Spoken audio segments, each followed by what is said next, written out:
Very very important and practical interesting है, वो है तुम्हारा capital gain in case of shares and securities. यहाँ पे भी सिक्योरिटीज बोल रहा है, वो बॉन्ड डिवेंचर वाला अलग से कर चुके हैं वहाँ पे, ठीक है। यहाँ पे बेसिकली वो शेयर्स वाला करेंगे, ठीक है।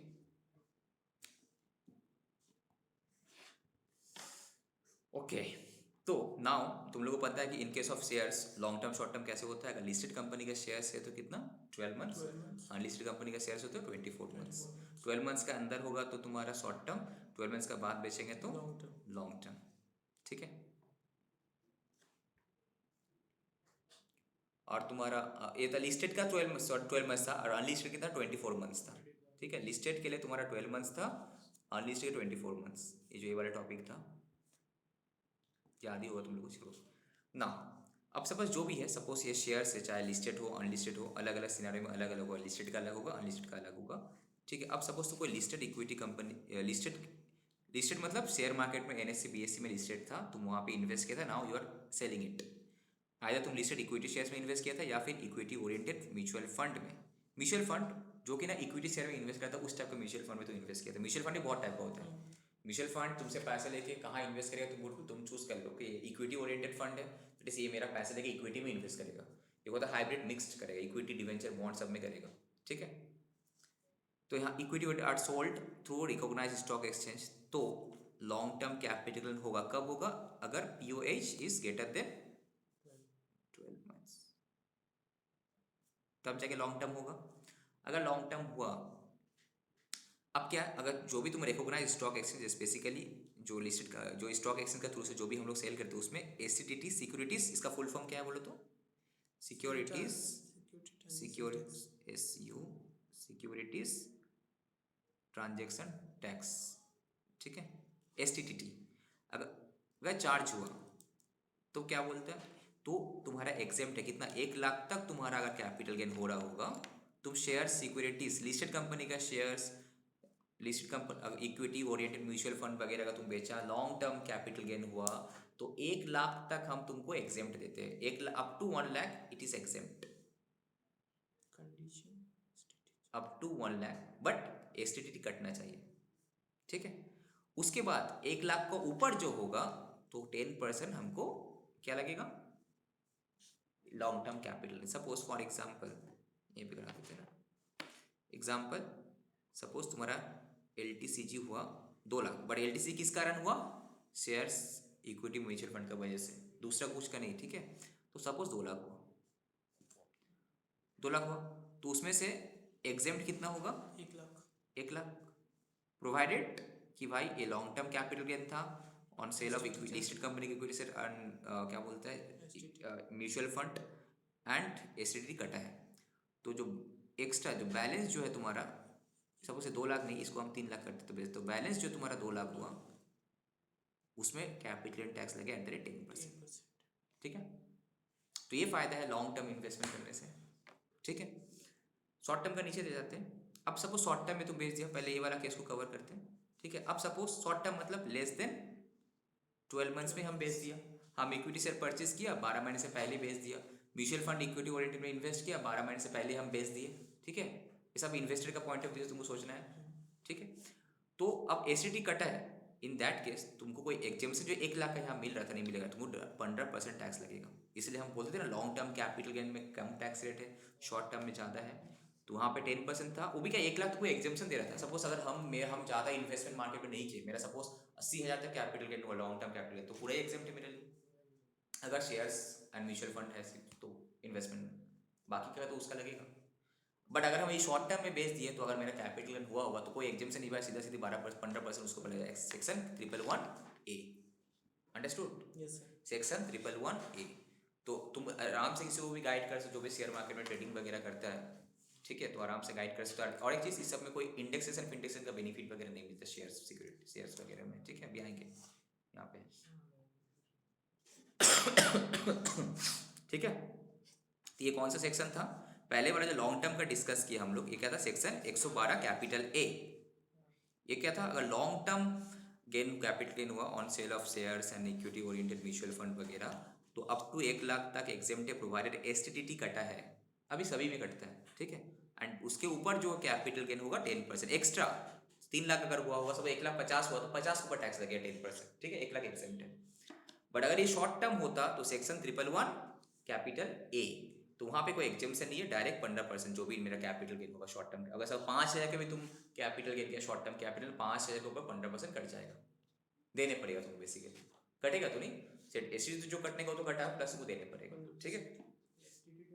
एक्सटीडी तो कटेगा तुम्हारा पैसा, कट के तुमको पैसा तुम जब सेल करेगा ना, तुम जब सेल करोगे, I mean suppose recognise platform से स्टॉक एक्सचेंज पे, वो टैक्स काट के तुमको पैसा मिलेगा। तो वहाँ तो रिकॉर्ड है कितने में तुम परचेज किया, कितने में, एक परसेंटेज रहता है एसटीडी का, ठीक, वो परसेंटेज काट के तुमको देगा पेमेंट। बाकी तुमको खुद से क्या पेमेंट करना है, कैपिटल गेन टैक्स। जब तुम रिटर्न फाइलिंग करोगे तुमको डिक्लेयर करने पड़ेगा ये मेरा शॉर्ट टर्म कैपिटल गेन है, तो इसके ऊपर 15% टैक्स। ये एसटीटी पे रिक्लेम नहीं कर सकते, इसको कैसे क्लेम करेंगे?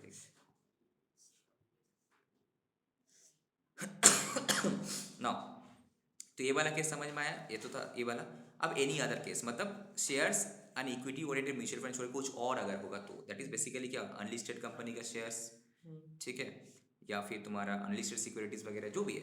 एनी अदर केस में अगर लॉन्ग टर्म कैपिटल गेन हुआ, उसमें अगर एसिडिटी नहीं, उसमें एसिडिटी कटेगा भी नहीं, बिकॉज अब रिकॉग्नाइज स्टॉक एक्सचेंज नहीं जा रहे तो एसिडिटी कटेगा भी क्यों, कटेगा भी नहीं।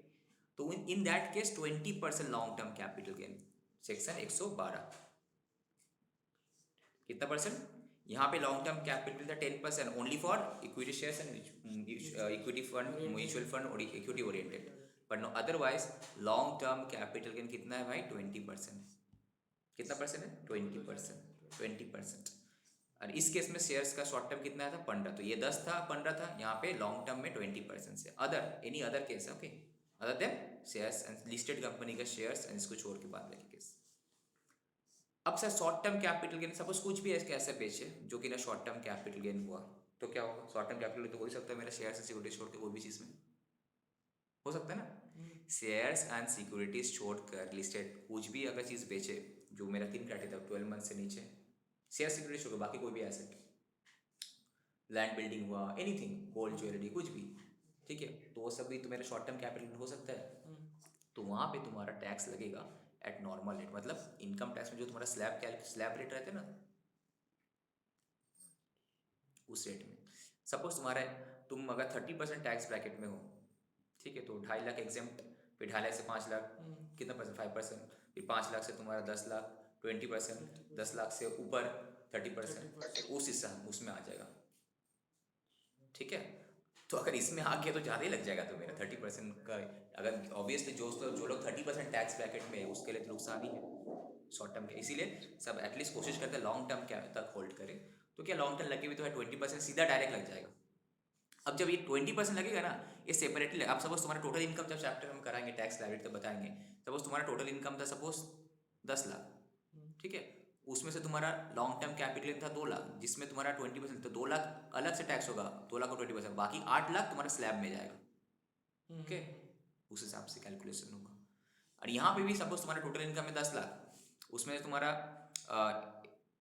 लॉन्ग टर्म कैपिटल गेन हुआ जिसमें 112A वाला वो है तुम्हारा इतना, तो वो क्या है, उसमें से तुम्हारा कितना 3 लाख, तो 3 लाख में से 1 लाख एग्जिट, बाकी 2 लाख के ऊपर 10% लगा लेगा वो, दैट इज टोटल इनकम में से माइनस ये हो जाए, टोटल इनकम बैलेंस जो टोटल इनकम है वो तुम्हारा स्लैब रेट में जाएगा। सिमिलरली यहाँ पे भी स्लैब रेट में सब टोटल इनकम में से इसको हटा देंगे पहले, बाद में स्लैब रेट में जाएगा, ये उसके हिसाब से जाएगा। क्लास में कराए थे लॉटरी से विनिंग जो होता है, हाँ क्लास में कराए थे उन लोगों का टाइम में लास्ट बैच में, ठीक है। तो फिर से बता रहे इंपॉर्टेंट है क्या है तुम्हारा, अगर कोई लिस्टेड कंपनी का शेयर्स या इक्विटी ओरिएंटेड म्यूचुअल फंड वगैरह इन्वेस्ट करते हैं तो वहाँ पे short term long term capital दोनों हो सकता है। अगर लॉन्ग टर्म कैपिटल हुआ sir shares and mutual fund का कारण इक्विटी ओरिएंटेड याद रहे लिस्टेड कंपनी का वो भी, तो 1 लाख तक एग्जेम्प्ट है एंड टैक्स लगेगा उसको ऊपर लगे होगा तो अब 10% लगेगा। सपोज अगर 1 लाख से ऊपर जो भी कैपिटल हुआ होगा लॉन्ग टर्म कैपिटल गेन 10% लगेगा, प्रोवाइड एसिडिटी कटना चाहिए। अगर यही चीज शॉर्ट टर्म है तो तुम्हारा डायरेक्ट 15%, कोई एग्जेम्पशन नहीं है as per section 111 capital A. और ये क्या था 111 कैपिटल 12, 112 ये था, 111 ये। और यही वाला any other case, suppose shares and equity oriented mutual fund, बाकी कुछ भी अगर है लॉन्ग टर्म हो शॉर्ट टर्म हो, वहाँ तो एसिडिटी का कहानी नहीं है। तो लॉन्ग टर्म है 20% डायरेक्ट फ्लैट रेट, अगर शॉर्ट टर्म है तो भाई मेरा नॉर्मल स्लैब रेट में आ जाएगा। ओके समझ में आया? एकदम इसी का मैट करने की जरूरत नहीं है, काफी अच्छे से किया हुआ है। Now for the purpose of section 111 बोल दिया कि भाई अलग से बोल दिया कि भाई तुम्हारा इंडेक्सेशन का बेनिफिट नहीं मिलेगा। नॉर्मली हम लोग पढ़ के आया क्या, लॉन्ग टर्म कैपिटल गेन में इंडेक्सेशन बेनिफिट मिलता है, कहाँ कहाँ नहीं मिलता है। एक स्लम सेल में नहीं मिलेगा, बॉन्ड डिवेंचर में नहीं मिलेगा वो वाला, वो भी एक्सेप्ट कैपिटल इंडेक्स बॉन्ड है तो, और शेयर सिक्योरिटीज में नहीं मिलेगा लॉन्ग टर्म और शॉर्ट टर्म। ठीक। दूसरा कॉस्ट ऑफ एक्विजिशन क्या माना जाएगा, एक्चुअल कॉस्ट जिसमें तुम परचेस किया था, but where the acquire before 31 January 2018 then it is taken as the higher of cost of acquisition. या फिर अगर तुम इस डेट से पहले परचेस किया होगा, 31 मार्च 2018 से पहले अगर तुम परचेस किया होगा कोई भी शेयर्स सिक्योरिटीज, ठीक है,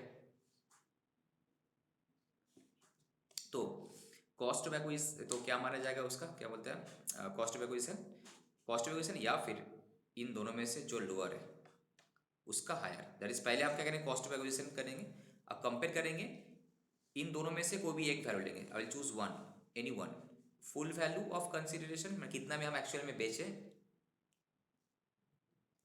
एक्चुअल सेल प्राइस कितना में बेचा तुम, और उस दिन का जो फेयर मार्केट वैल्यू था व्हिचएवर इज लोअर, तुमको बेनिफिट दे रहा है बेसिकली, व्हिचएवर इज लोअर। और ये अब इन दोनों में से जो हायर होगा वो तुम्हारा कॉस्ट माना जाएगा, इन दोनों में से जो हायर होगा वो तुम्हारा कॉस्ट माना जाएगा, कॉस्ट। ठीक है, तो कॉस्ट क्या माना जाएगा, बोल रहा है कि अगर तुम कोई 31 मार्च 2018 से पहले कोई परचेस किया होगा सेक्शन लॉन्ग टर्म कैलकुलेशन करने के लिए, तो बोल रहा कॉस्ट ऑफ एक्विजिशंस जो था वो, या फिर फुल वैल्यू और एफएमबी में से जो लोअर होगा उसको ले लो। अब कॉस्ट ऑफ एक्विजिशन वर्सेस इन दोनों में से जो लोअर है व्हिचएवर इज हायर। ठीक, एग्जांपल से समझते हैं। सपोज मिस्टर एक्स सोल्ड किया shares of a listed company through recognised stock exchange. अब सर डेट ऑफ एक्विजिशन कब था, 1/5/2004, तो कब से, इस डेट से पहले है। अब बेचा कब, 1/8/2021 को बेचा। तो सर कॉस्ट ऑफ एक्विजिशन कितना होगा, अब सेलिंग प्राइस है सपोज 1250, अब परचेज किया था 1500, तो नॉर्मल हिसाब से ऐसा लेमैन हमको लगेगा ये मेरा कैपिटल गेन टैक्स होगा, डिफरेंस कैपिटल गेन है, long term capital gain. But since ये एसेट तुम्हारा 31 मार्च 2018 से पहले लिए, तो हम चेक करेंगे, तो मेरा कॉस्ट ऑफ एक्विजिशन क्या होगा, बोला कि एफएमबी है और इनमें से क्या होगा जो हायर होगा, हाँ कि नहीं। 1250 तो 850 के साथ हम क्या करेंगे, इस हायर वर्सेस दिस होगा मेरा long term capital gain, right. समझ में आया। सर सेल वैल्यू के साथ कंपेयर करेंगे। सॉरी करने क्या क्वेश्चन क्या था हम लोग का, कॉस्ट ऑफ एक्विजिशन निकालना बोला था ना। हाँ, इन दोनों में से हायर, हाँ हम डायरेक्ट सेल ले लिए। सेल वैल्यू उस पर्टिकुलर डेट का बोला, सेल क्या इसमें, इसको हटाओ, हाँ इस डेट का। तो इन दोनों में से पहले हम हायर ले लेंगे, इन दोनों में से हायर कौन है, 1250, ठीक है। अब इन दोनों में से, सॉरी इन दोनों में से लोअर लेना था, तो इन दोनों में से लोअर है ना, इन दोनों में से लोअर, तो कौन है, लोअर लेने से तुम्हारा 850 ही आएगा। अब तुम क्या करो, 850 के साथ इसको कंपेयर करो इनमें से जो हायर होगा, तो 850 ही हुआ तुम्हारा कॉस्ट ऑफ एक्विजिशन, ये होगा तुम्हारा कॉस्ट ऑफ एक्विजिशन। ठीक है, मैंने एक्चुअल कॉस्ट का साथ में पहले तुम एफएमबी एंड सेलिंग प्राइस में से देखो जो लोअर है, ठीक है, जो लोअर है बोले ना वहाँ पे, उसके बाद तुम उसको कंपेयर करो कॉस्ट ऑफ एक्विजिशन जो व्हिचएवर इज हायर, तो जो हायर है वही तुम्हारा कॉस्ट ऑफ एक्विजिशन माना जाएगा। अब सपोज तुम्हारा कैपिटल गेन टैक्स कितना होगा, 1250 माइनस 850 ना, capital gain not tax, capital gain, उसके ऊपर जो टैक्स लगने का वो लगेगा तुम्हारा। ठीक है, समझ में आया। दूसरा केस में सपोज कॉस्ट ऑफ एक्विजिशन की, पहले इसको देख लेते हैं, इन दोनों में से क्या लेना, लोअर ना हायर, लोअर कौन है भाई, 750 लोअर है, ठीक है। अब ये तुम्हारा लोअर है 750 लोअर हुआ। अब इसको कंपेयर करना है इसके साथ, इनमें से जो हायर, तो हायर, तो बताओ इस केस में तो कैपिटल गेन हुआ ही नहीं, जो सेलिंग प्राइस वही तुम्हारा कॉस्ट ना, इस केस में no capital gain, right. Next यहाँ पे, अब यहाँ पे क्या है, इसमें से लोअर कौन है 400, इसमें से हायर कौन है 500, तो ये मेरा कॉस्ट हुआ, तो ये 500 कौन है मेरा कॉस्ट हुआ, सीओ है। अब सेलिंग प्राइस कितना 1900, तो यहाँ तो मेरा कैपिटल गेन लगेगा कितना 1300 सॉरी 1400, ठीक है। यहाँ पे कैपिटल कितना लगेगा 850 माइनस 1250 करने से कितना होता है भाई 400, ये तुम्हारा सीजी लगेगा और यहाँ पे तो नील। ठीक है, समझ में आ रहा है? अब यहाँ पे इन दोनों में से कौन है भाई लोअर? 200 लोअर है। 200 लोअर है, फिर उसमें से हायर लेंगे तो 500 हो जाएगा। ठीक है, फिर इन दोनों में से हायर 500 हो जाएगा। 500, तो कॉस्ट हुआ मेरा कितना 500, सेलिंग प्राइस है कितना 200, तो ये तो लॉस हो जाएगा, लॉन्ग टर्म कैपिटल लॉस हो जाएगा। ठीक है, समझ में आया?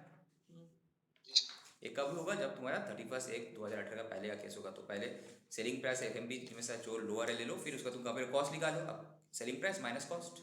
ठीक है, अब सेक्शन 50C जैसा तुम लोग वहाँ पे किया था लैंड बिल्डिंग का केस में, यहाँ पे सेक्शन 50C है, CA है। वहाँ 50C था, यहाँ 50CA है। किसके लिए? Unquoted shares. देखो लिस्टेड कंपनी के शेयर्स में तो कोई डाउट ही नहीं है, तुम तो शेयर मार्केट में बेच रहा हो, उसका प्राइस मतलब जो प्राइस में बेचा वही प्राइस एक्यूरेट प्राइस है। बट जो अनकोटेड अनलिस्टेड कंपनी का शेयर है वहाँ तो हम मैनिपुलेट कर सकते, सस्ता में हम बेच सकते, राइट? तो इसलिए वहाँ पे बोला फुल वैल्यू ऑफ कंसिडरेशन के लिए तुम भाई फेयर मार्केट वैल्यू चेक करो। बोला कि with respect to unquoted share, unquoted मतलब समझ रहे अनलिस्टेड कंपनी के जो शेयर्स है, सेक्शन 50CA प्रोवाइड्स दैट कि फुल वैल्यू ऑफ कंसिडरेशन जो हम सेल कर sale be the actual sale value और fair market value whichever is higher. मतलब तुम क्या किया होगा, सपोज जानबूझ के कोई एक प्राइवेट कंपनी जो अनलिस्टेड कंपनीज वगैरह है, ठीक है, तो वहाँ पे शेयर्स तुम बेचा। अब वहाँ पे सामने वाला का तुम सेटिंग कर लिया कि तुम एक काम कर सेलिंग प्राइस कम दिखाना, तो क्या होगा, मेरा कैपिटल भी कम होगा बट तुम दूसरा तरफ से पैसा दे देना।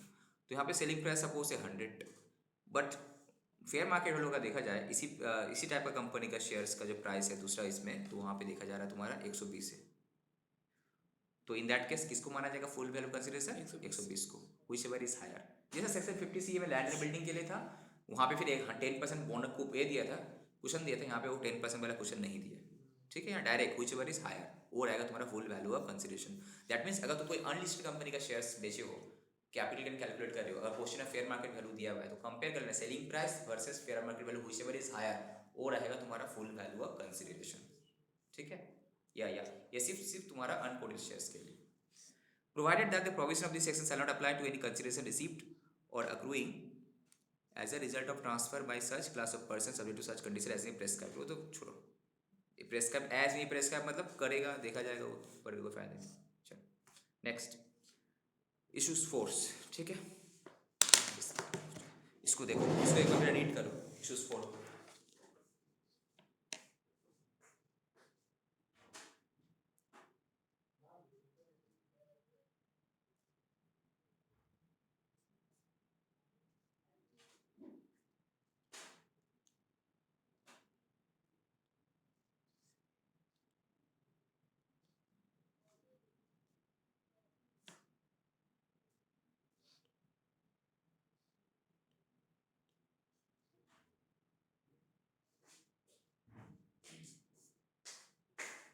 2 मिनट का ब्रेक चाहिए होता है, कंटिन्यूस कभी 1 घंटा मत पढ़ना, दिमाग का क्या होता है एफिशिएंसी कम हो जाता है। जब भी तुम घर में स्टडी करें टाना पढ़ते रहो टाना, but take a pause for 5 minutes, छोटा छोटा ब्रेक 2 मिनट्स का, इससे क्या होगा माइंड को थोड़ा रिलैक्सेशन मिलता है। अदरवाइज कंटिन्यूस तुम पढ़ेगा ना थक जाता है।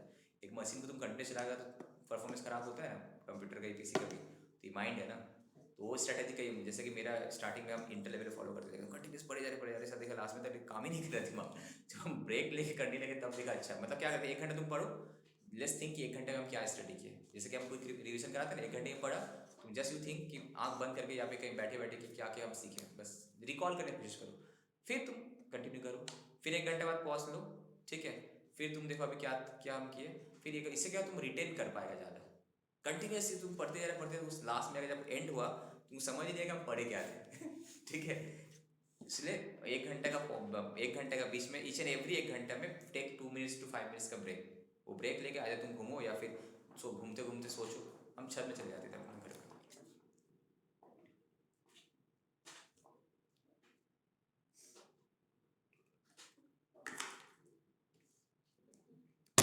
सीए फाइनल तो पास किया तुम खुद एक मोटिवेटर बन जाएगा, बस इतना सारा सीए फाइनल जो एक ऐसा कोर्स है ना सीए का, सीए बोलो सीए में बोलो, बहुत सारा क्वालिटीज इंसान का डेवलप करवा देता है।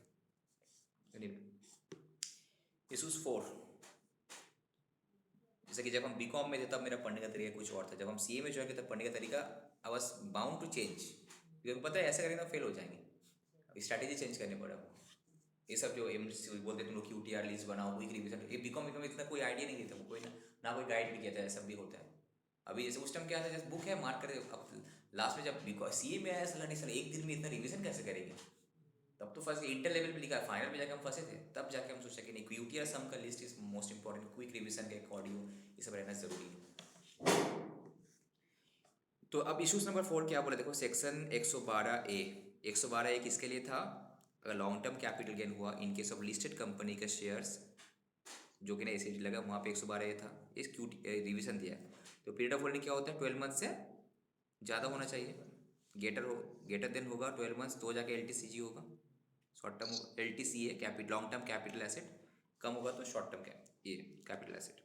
ना अगर लॉन्ग टर्म कैपिटल एसेट हुआ दैट इज मेरा पीरियड ऑफ होल्डिंग PH मतलब पीरियड ऑफ होल्डिंग 12 महीने से ज़्यादा था, तो टैक्स लगेगा in case in excess of 1 lakh 10%, कोई इनसे से बेनिफिट नहीं, नो सच प्रोविजंस, क्या चीज़ का प्रोविजन इसका बोल रहा है, ठीक है, कंपेयर कर रहे हैं बेसिकली ना, यहाँ पे कॉस्ट ऑफ एक्विजिशन, बट यहाँ पे कॉस्ट ऑफ एक्विजिशन क्या होगा, हायर ऑफ एक्चुअल कॉस्ट,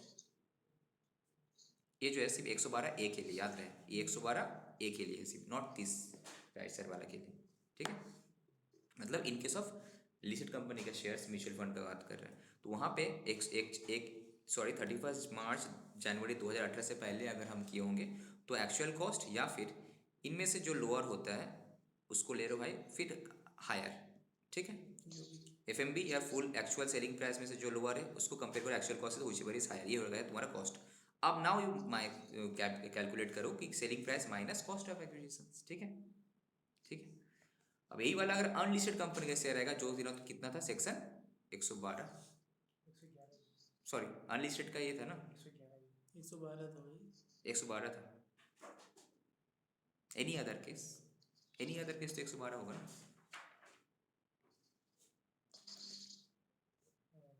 112 था, 112। तो वहाँ पे पीरियड ऑफ होल्डिंग कितना होता है अनलिस्टेड शेयर्स के 24 मंथ्स, फिर 24 मंथ से ज़्यादा होगा तो लॉन्ग टर्म, कम होगा तो शॉर्ट टर्म।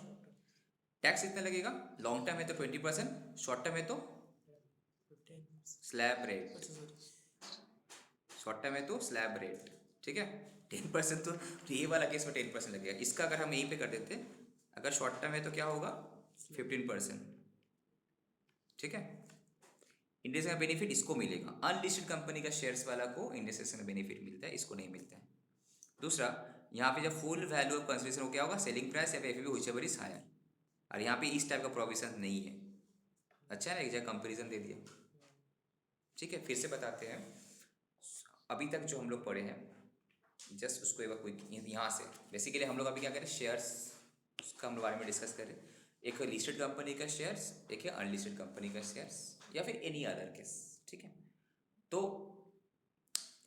यहाँ पे एनी अदर केस मतलब कौन सा बोलो तो actually shares, any other case मतलब शेयर्स के बारे में बात कर रहा है, एनी अदर केस में अदर एसेट भी आ जाता है, लैंड फैंड जो भी सब कुछ आ जाता है तुम्हारे, अनलिस्टेड कंपनी का शेयर्स से लेके लैंड बिल्डिंग सब कुछ आ जाएगा एनी अदर केस में, ठीक है।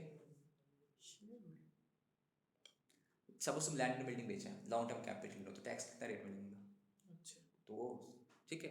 ये लिस्टेड कंपनी का शेयर्स और म्यूचुअल फंड एक तरफ, अब बाकी सब कैपिटल एसेट दूसरा तरफ, आगे नहीं, दिस वर्सेस दिस हो गया। कैपिटल एसेट जो भी है उसके लिए एक ट्रीटमेंट है, लिस्टेड कंपनी का शेयर्स है म्यूचुअल फंड के लिए क्या है, कुछ स्पेशल बेनिफिट दिया गया है सो दैट सबको शेयर मार्केट में इन्वॉल्व हो, मार्केट में पैसा आए, ठीक है। उसके लिए बोला सेक्शन 112A 111 कैपिटल है। 112A क्या बोलता है, अगर कोई शेयर इक्विटी लिस्टेड कंपनी का शेयर्स एंड म्यूचुअल फंड में इन्वेस्ट करता है, अगर उसका लॉन्ग टर्म कैपिटल गेन आया that is period of holding more than 12 months है, तो लॉन्ग टाइम में उसको फायदा क्या मिलेगा, 1 लाख का कैपिटल गेन एग्जेम्प्ट है एंड 10% उसको टैक्स लगेगा, प्रोवाइडेड एसिडिटी कटा होगा तो, ठीक है, 10% टैक्स लगेगा, फाइन, एक्स्ट्रा होगा। और इस कोई स्लैब रेट में नहीं, टोटल इनकम में से तुम्हारी अलग से ट्रीटमेंट होगा, टैक्स होगा। दूसरा, अगर शॉर्ट टर्म हुआ होगा तो तुम 12 महीने का अंदर ही बेच दिया होगा तो 1 लाख का एग्जेम्पशन नहीं मिलेगा, डायरेक्टली तुम्हारा 15% टैक्स लग जाएगा, कोई स्लैब रेट में भी नहीं, ये अलग से ये टैक्स लगेगा, ओके, टोटल इनकम से हट के अलग से टैक्स लगेगा। एनी अदर केस मतलब इस शेयर्स एंड म्यूचुअल फंड को छोड़ के बाकी जो भी केस है, एनी कोई भी कैपिटल एसेट उठा लो, वहाँ पे भी तो लॉन्ग टर्म शॉर्ट टर्म होता है, तो सर उसका टैक्स रेट क्या, अभी तक टैक्स रेट के बारे में कहीं डिस्कस नहीं किए थे, तो यहाँ टैक्स रेट का ऑलरेडी एनी अदर केस अगर है तो वहाँ पे तुम्हारा इनकम, वहाँ पे तुम्हारा क्या एसटीटी तो लगेगा ही नहीं, तो वहाँ पे तुम्हारा 20% लॉन्ग टर्म में लगेगा, तुम्हारा 20% 112 में 20%, और शॉर्ट टर्म अगर कुछ हुआ होगा तो नॉर्मल रेट में चले जाएगा, स्लैब रेट में घुस जाएगा। यहाँ पे कोई इंडेक्सेशन का बेनिफिट नहीं मिल रहा था, यहाँ पे इंडेक्सेशन का बेनिफिट मिलेगा। करेक्ट। एक दूसरा चीज़ क्या है, ये जो तुम्हारा शॉर्ट टर्म कैप, अगर यहाँ पे लॉन्ग जो ये एनी अदर केस में जो अगर अनलिस्टेड शेयर्स है, जैसे लैंड एंड बिल्डिंग का अलग का बोला सेक्शन 50C, सेम अगर अनलिस्टेड शेयर सेक्शन 50C है, बोलते हैं अगर तुम्हारा सेलिंग प्राइस कम है तो मार्केट वैल्यू हम बोलेंगे, मार्केट वैल्यू की हम लोग actual full value of consideration मानेंगे। ओके, यहाँ पे फिर बोला कि इंडेक्सेशन का बेनिफिट नहीं मिलेगा। फिर 112 ये क्या बोला, तुम्हारा कोई शेयर्स वगैरह 31 मार्च 2018 से पहले परचेस किए होगे तो तुम्हारा कॉस्ट ऑफ एक्विजिशन क्या होगा भाई, एक्चुअल कॉस्ट ऑफ एक्विजिशन, या फिर उस दिन का फेयर मार्केट वैल्यू, या फिर अभी का जो सेलिंग प्राइस है उस, ठीक है, उनमें से जो भी लोअर था ले लो, कंपेयर करके देखो which way is that will be the your cost of acquisition. इस टाइप का बेनिफिट सिर्फ इसके केस में, एक लॉन्ग टर्म वाला केस में 112A के लिए, बाकी किसी के लिए नहीं। ओके, तो वही चीज़ यहाँ पे बता रहा था। अंडरस्टूड। चलो अब बोनस शेयर्स में आ जाते हैं। तो याद रहेगा अभी, अब तुम अगर एज एन इन्वेस्टर तुम बेच रहा होगा, तुमको समझ में आना चाहिए कि कैपिटल इन्वेस्टमेंट कैसे होगा नहीं होगा। तो बोनस शेयर, राइट शेयर, जब हम CA इंटर स्टूडेंट थे इस टॉपिक को छोड़ गए थे क्योंकि समझ ही नहीं आते उस टाइम, क्योंकि हम सेल्फ स्टडी किए थे। ठीक है, bonus shares and right shares, तब हमको ये टॉपिक बहुत टफ लगा था, नहीं क्या है यार ये सब कुछ समझ में नहीं आया है। The cost of acquisition of bonus shares क्या होना चाहिए। बोनस शेयर क्या होता है बोलो तो पहले, बोनस शेयर मतलब फ्री में तुमको एक, नॉर्मली शेयर्स अगर हमको मिलता है तो उसके बाद देखो पैसे देने पड़ते हैं। अब क्या है, सपोज एक कंपनी है, वो इक्विटी शेयर होल्डर लोग को क्या देना चाहिए, डिविडेंड देना चाहिए। वो बोल रहे यार इस साल हम इक्विटी शेयर होल्डर को डिविडेंड नहीं देंगे, तो क्या करेंगे, बोल रहे एक काम करो तुम लोग, हम तुमको डिविडेंड देंगे, तुम उस पैसे को लेकर कहीं और इन्वेस्ट करोगे, इससे अच्छा एक काम कर दे, तुमको हम फ्री में शेयर्स दे देते हैं, तुमको हम फ्री में शेयर्स दे देते हैं। तो क्या करता है, बोलता है कि हम तुमको बोनस शेयर दे दे रहे हैं, मतलब फ्री में। ठीक है, विकास म्यूट करो, तुम्हारा आवाज़ आ रहा है वहाँ से, म्यूट करो, म्यूट। हाँ ठीक है, तो फ्री में शेयर दे देंगे, this is your bonus shares. Bonus share मतलब फ्री में मिल गया तुमको। तो सपोज बोनस शेयर ऐसे 4:1, किसी के पास 4 शेयर है तो उसको 1 मिलेगा, बोलता है 3:1, 3 है तो 1 तुम बोनस शेयर देंगे इस टाइप का। ठीक है, तो वही बोला, अभी बोनस शेयर भी तो अल्टीमेटली है तो शेयर्स ही, तुम्हारे लिए तो शेयर्स ही है, कंपनी फ्री में दिया, वो अलग एडजस्टमेंट करेगा रिजर्व के साथ ऐड करके अकाउंटिंग, बट तुम्हारे लिए तो शेयर्स ही है।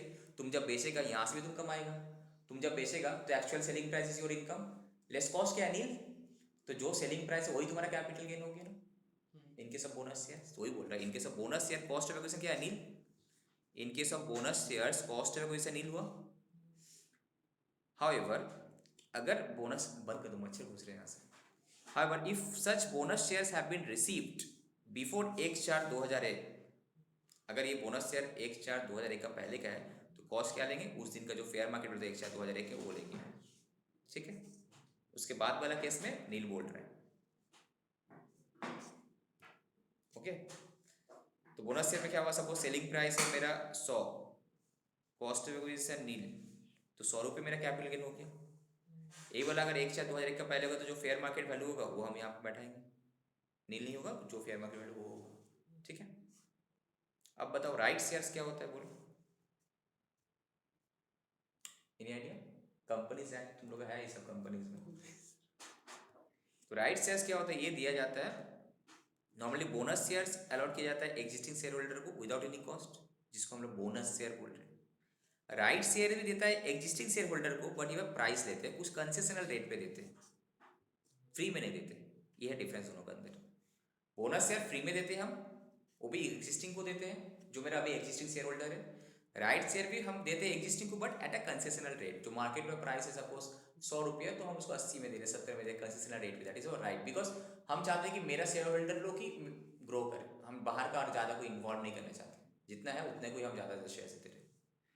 फॉर एग्जाम्पल ये बोला, अगर सपोज फेयर मार्केट वैल्यू कितना है 600 है तो हम 250 में दे रहे। ठीक है, अकाउंटिंग एजेस में अलग होगा, जो हम डिस्काउंट उसको दिए अलग, उसके लिए अकाउंटिंग एंट्री करेगा। तो इसके लिए कॉस्ट ऑफ एक्विजिशन क्या होगा, ऑब्वियसली 250 होगा मेरे लिए कॉस्ट ऑफ एक्विजिशन। अगर हमको राइट शेयर मिला बाद में बेचे तो मेरे कॉस्ट क्या 250 होगा। ठीक है, so now mister x hold करते हैं 1000 शेयर ऑफ ए लिमिटेड का. Company makes a right issue किया, मतलब 1:1, माने एक के लिए एक राइट शेयर देंगे. कितना? 200 में, जहाँ पे फेयर मार्केट वैल्यू कितना है? 800. 600 रुपये से फायदा है. ये फायदा इसके लिए नहीं है, शेयर होल्डर के लिए फायदा है. अब शेयर होल्डर को इसके बाद कैपिटल थोड़ी लगेगा, वो तो जब बेचेगा तब कैपिटल लगेगा. उसको वो सब देखने का मतलब, that is why it is a right share. तो 200 में उसको मिल गया. ठीक है. अब इसके पास ऑप्शन 1 है, ऑप्शन 2 है. शेयर होल्डर के पास 2 ऑप्शन है. शेयर होल्डर चाहे तो इस ऑप्शन को अवेल कर सकता है, शेयर होल्डर चाहे तो इस राइट को बेच सकता है किसी और को. ठीक है. अब सपोज हम शेयर होल्डर है, हम चाहते हैं कि नहीं हमको और शेयर्स नहीं चाहिए, हम तुमको बेच देंगे. तुम एक काम कर, तुमको 200 रुपये का 800 का शेयर तुमको 200 मिल जाएगा, और तुम हमको एक काम कर 250 रुपये दे, तो तुमसे हम 50 रुपये फायदा के लिए, तो 50 रुपये का कैपिटल गेन होगा.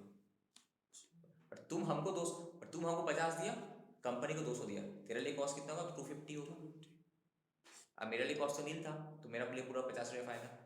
वही सिचुएशन यहाँ पे. ऑप्शन 1 क्या बोल रहा है कि सपोज मिस्टर एक्स परचेस कर लिया कि हाँ हम बोनस ले लेते, तो ना उसका cost of acquisition for mister X will be 1000 share ही उसको मिलेगा. एक के बदले एक, तो 1000 के बदले 1000 इंटू 200, 2 लाख रुपया मिल जाएगा उसको. हाँ कि नहीं? करेक्ट. एक्सरसाइज कर लिया हम. अब बाद में अगर यही वाला शेयर बेचेंगे तो मेरा कैपिटल गेन कैसे कर, सेलिंग प्राइस माइनस ये 2 लाख जितना ये बेचा माइनस ये 200 रुपये करके जो जितने भी शेयर का बेचे वो होगा. This is my cost of acquisition हो जाएगा. और दूसरा ऑप्शन क्या है, हम अपना राइट जो है इसको बेच भी तो सकते हैं. कितने में? 50 रुपये में. हम बोला भाई एक काम कर, तुमको 800 का शेयर 200 मिल जाएगा, बट तुम हमको 50 रुपये देने पड़ेगा. तुम 200 रुपये कंपनी को दो, बट हमको 50 रुपये दो. तो तुम्हारा लिए क्या हुआ? मिस्टर एक्स के लिए क्या है? Full value of consideration 50,000. 1000 into एक के लिए 50 लिए, 1000 के लिए 50 लिए, तो मेरा पूरा कैपिटल गेन हो जाएगा. नहीं. और क्वेश्चन है तुम्हारे लिए कॉस्ट ऑफ एक्विजिशन क्या होगा? 250 ना 200? 250. 200 कंपनी को तुम दिया, 50 इसको दिया, शेयर होल्डर को दिया, तुम्हारे लिए 250 है. देखो नेक्स्ट, इसके लिए शॉर्ट टर्म कैपिटल 50 हुआ, बट मिस्टर वाई के लिए कॉस्ट ऑफ एक्विजिशन कितना होगा? 200 प्लस 50, 250 इंटू 1000, 2,50,000. जब तुम शेयर बेचोगे किसी और को तो तुम्हारे लिए 250 माइनस होगा. राइट. सेलिंग प्राइस माइनस 250 करके जो भी नंबर ऑफ शेयर्स था. समझ में आया? समझ गए. ये क्या है? देखो जब भी राइट इशू होता है, जब भी राइट इशू तुम्हारे पास 2 ऑप्शन रहते हैं. अगर तुम राइट खुद परचेस कर लो, तुम परचेस किया तो ठीक है, कर लिया, खत्म. अब तुम वो राइट को बेच दिया किसी और को, थर्ड पार्टी को. कितने बेचा? 50 रुपये में बेचा. जो 200 मेरे पास था उसको तुम्हारे पास ऑफर दिया गया था, राइट दिया तुमको कंपनी कि तुम चाहो तो मेरा शेयर 200 में ले सकते हो 800 के बदले. तुम लिया नहीं, तुम किसी और को राइट बेच दिया. बेच सकता है. तो तुम बेचा कितना है? 50 रुपये बेचा. इसका कॉस्ट कितना था? नील. राइट. तो वही बोल रहे हैं यहाँ पे, हम बेचे 50,000 में, कॉस्ट तो नहीं ले, तुम्हारा शॉर्ट टर्म कैपिटल गेन 50,000. अब सामने वाला को जो हम बेचे वो हमको 50 रुपये दिया, और कंपनी को कितना देगा? 200 रुपये. तो उसके लिए कॉस्ट कितना होगा? 250. तो वही बोल रहे हैं, उसके लिए कॉस्ट होगा 250. ठीक है. अब इसके लिए कैपिटल, ये जब किसी और को फिर बेचेगा तब एक्चुअल सेलिंग प्राइस माइनस 250 करके कैलकुलेट करेगा कॉस्ट उसके लिए. ये तुम्हारा राइट शेयर्स. ठीक है. बोनस शेयर्स क्या होता है, राइट शेयर्स क्या होता है, समझ में आया? ठीक है. अब आ जाते हैं सर इश्यूज नंबर 7. इसलिए और अच्छे से करें क्योंकि प्रैक्टिकल है यार. हमेशा एग्जाम स्टडी ऐसा करना चाहिए कि प्रैक्टिकली काम में लगे. अब सीए बन गए हम, इंटर क्वालिफाई करके हमको आता नहीं, सब चीज़ मुश्किल है. जैसे हमको नहीं आता था इंटर करके. इक्विटी ओरिएंटेड फंड किसको बोलते हैं? Equity oriented fund. जैसे कि थोड़ा देर पहले हमने देखा ना कि यार एक shares and equity oriented fund में लिस्टेड कंपनी को कवर है. तो सर इक्विटी ओरिएंटेड फंड होता क्या है? करेक्ट. तो कैसे पता चलेगा कोई फंड इक्विटी ओरिएंटेड है कि नॉन अदर है? ठीक है. तो बोला mutual fund where at least 65% of the funds are invested in equity share of the listed domestic company. मतलब म्यूचुअल फंड क्या एक अलग कंपनी है. ये सपोज म्यूचुअल फंड कंपनी है, ये इन्वेस्टर लोग इसमें इन्वेस्ट करते हैं. अब ये कंपनी क्या करती है? इसको लेके कहीं और इन्वेस्ट करता है. अब ये अगर इक्विटी शेयर में इन्वेस्ट किया एटलीस्ट 65%, तब हम बोलेंगे ये जो फंड है इक्विटी ओरिएंटेड फंड है. तो 65% एटलीस्ट बोला है, 65% से ज़्यादा वो क्या है? दूसरा कंपनी का इक्विटी शेयर में इन्वेस्ट किया. अगर ये उससे कम करता है तो नहीं होता. अगर सपोज 50% इन्वेस्ट किया तो नॉन इक्विटी ओरिएंटेड फंड हो गया ये. ठीक है. हाइब्रिड हो जाएगा, मिक्स्ड हो जाएगा. तो इक्विटी ओरिएंटेड फंड होने के लिए तो एटलीस्ट 65% फंड जो है वो लोग क्या किया होगा, mutual fund company equity shares में इन्वेस्ट किया होगा। लिस्टेड कंपनी का, वो भी प्राइवेट अनलिस्टेड का नहीं, लिस्टेड कंपनी का इक्विटी शेयर में इन्वेस्ट किया होगा, ठीक है। तब जाकर उसको हम लोग बोलेंगे क्या, equity oriented fund. Mutual fund का कंसेप्ट पता है ना, जैसे कि अगर म्यूचुअल फंड क्या होता है वहाँ पर, जैसे कि नॉर्मल इंडिविजुअल बंदे लोगों को क्या होता है, शेयर मार्केट समझ नहीं आता है, so they don't want to take any risk. कौन इतना टाइम में इतना स्टडी करेगा, एनालिसिस करेगा। तो म्यूचुअल फंड क्या है, एक फंड मैनेजमेंट कंपनी, वहाँ पे अच्छा अच्छा सीए क्वालिफाइड CFA लोग को रखता है। वो लोग क्या होता है, मार्केट स्टडी वगैरह करके देखते हैं कौन से कंपनी में इन्वेस्ट करने से फायदा है, तुम्हारा फंड को वो उस हिसाब से एलोकेट करेगा। अब वो लोग के बहुत सारे स्कीम रहते हैं कि ये फंड जो हम कलेक्ट करें ये इक्विटी में लगाने के लिए, ये फंड जो कलेक्ट करें हम डेट में इन्वेस्ट करने के लिए। तुम उस हिसाब से चूज़ किया कि हम इस टाइप का फंड में हम इन्वेस्ट करेंगे, सिलेक्ट किया, तो तुम्हारा पैसा को उसी में इन्वेस्ट करेगा वो, ठीक है। तो होता है अब तुमको क्या होता है, म्यूचुअल फंड से तुमको NAV, जैसे कि शेयर्स का तुम्हारा क्या होता है, शेयर्स का प्राइस लिस्ट रहता है, इसमें NAV रहता है, यहाँ पे शेयर मार्केट प्राइस रहता है, वहाँ पे NAV नेट एसेट वैल्यू रहता है। तो NAV जितना बढ़ता है तो उतना तुम्हारे लिए फायदा है म्यूचुअल फंड का। सपोज तुम जब तुम म्यूचुअल फंड परचेज किया 10 रुपया था NAV, जब तुम एग्जिट करा 20 रुपया, तो 10 रुपया तुम्हारा फायदा हो गया, ठीक है। Now where mutual fund has invested more than 90% funds in other mutual fund, एक म्यूचुअल फंड दूसरा म्यूचुअल फंड में इन्वेस्ट किया, and such other mutual fund also invest more than 90% fund in company, ठीक है। तो भी तुम्हारा इक्विटी ओरिएंटेड फंड हो जाएगा। एक म्यूचुअल फंड दूसरा म्यूचुअल फंड में इन्वेस्ट किया, दूसरा म्यूचुअल फंड अल्टीमेटली दूसरा वाला जाके किसी और इक्विटी में इन्वेस्ट, तब भी चलेगा, बट वहाँ पे 90%, मोर देन 90%, ठीक है। तो इसका पीरियड ऑफ होल्डिंग क्या था, 12 मंथ्स था इक्विटी ओरिएंटेड म्यूचुअल फंड का। तो अगर suppose long term capital gain हुआ तो कितना लगेगा, 10% टैक्स विदाउट इंडेक्सेशन बेनिफिट। और तो वहाँ पे था तुम्हारा 1 लाख का बेनिफिट। एक चीज़ कन्फ्यूजन है, 1 लाख का बेनिफिट तो वो तो मिलेगा ही, हाँ म्यूचुअल फंड नहीं मिलते, राइट। अब बाकी जो भी फंड है क्या, अदर फंड हो गया तुम्हारा, उस केस में 36 मंथ्स होगा, that is a case 112, that is यहाँ पे 112 लगेगा, section 112, no acidity, 20% tax direct, but indexation का बेनिफिट मिलेगा उसको, ठीक है। म्यूचुअल फंड में क्लियर हुआ, equity oriented, non equity oriented, others क्या होता है। अब हुआ भाई 10% बेनिफिट लेने के लिए 112A में, जैसा कि यहाँ पे शेयर्स के बारे में दिया था, अब यहाँ पे किसके बारे में दे रहा, म्यूचुअल फंड के बारे में भी कुछ कहानी बोल रहे हैं, वही सेम कहानी होगा। बोला equity oriented fund, it is sufficient that acidity is chargeable on sale, it is immaterial होता है एसिडिटी चार्ज और परचेस में हुआ नहीं हुआ मटेरियल है। जब हम म्यूचुअल फंड सेल किए, जब एग्जिट किए, तब जो एसिडिटी काटा, सिक्योरिटी ट्रांजेक्शन टैक्स काटा, तो काफ़ी है। दूसरा, इक्विटी शेयर्स एक्वायर्ड बिफोर 1/10/2014 से पहले, 1/10/2004 से पहले, it is sufficient that acidity is chargeable on sale, ठीक है। अगर उसके बाद हुआ होगा 1 अक्टूबर 2004 का बाद का अगर केस है, तब क्या होगा, 10% टैक्स का तुमको बेनिफिट मिलेगा if acidity paid both on purchase का टाइम में भी तुम एसिडिटी दिया होगा एंड सेल के टाइम में भी तुमसे एसिडिटी काटा होगा। मतलब हम जब परचेस करते हैं हमसे सिक्योरिटीज ट्रांजेक्शन टैक्स परचेस में भी काटेगा, और जब हम सेल करते हैं तो सेल के टाइम में भी काटेगा। 1/10/2004 के बाद वाला केस में, पहले वाला सेल के टाइम में काटना इस काफ़ी है, ओके। और एक्विजिशन मस्ट बी थ्रू, हम जो म्यूचुअल फंड में परचेस के कैसे किए, ये तो ठीक है। अच्छा ये तो इक्विटी शेयर्स के लिए है, इक्विटी, ये तो इक्विटी ओरिएंटेड फंड का था, इक्विटी शेयर्स का था, ये वाला कंसेप्ट इसका बोल रहा था, और ये वाला कॉस्ट ऑफ एक्विजिशन, ये दो अलग कंसेप्ट है, ठीक है। ये जो तुम्हारा था कॉस्ट ऑफ एक्विजिशन को डिस्कस है, ये तुम्हारा डिस्कस था COA क्या होगा, कॉस्ट ऑफ एक्विजिशन। अगर लॉन्ग टर्म कैपिटल गेन हो रहा है तुम्हारा, कॉस्ट ऑफ एक्विजिशन क्या होगा उसके बारे में बोल रहा था। और ये वाला बोल रहा था 10% के टैक्स जो बेनिफिट मिलेगा कि नहीं मिलेगा, ये उसके बारे में डिस्कस कर रहे हैं। इक्विटी फंड के लिए, इक्विटी ओरिएंटेड फंड के लिए बोला कि भाई सेल के टाइम में होगा काफ़ी है, बट शेयर्स अगर है, शेयर्स देखो शेयर्स अगर है तो ये तुम्हारा फंड के लिए सेल के टाइम में करेगा तो काफ़ी है, बट अगर शेयर्स है तो वहाँ पे तुम देखना है 1/10/2004 से पहले वाला सेल के टाइम में चलेगा, ठीक है।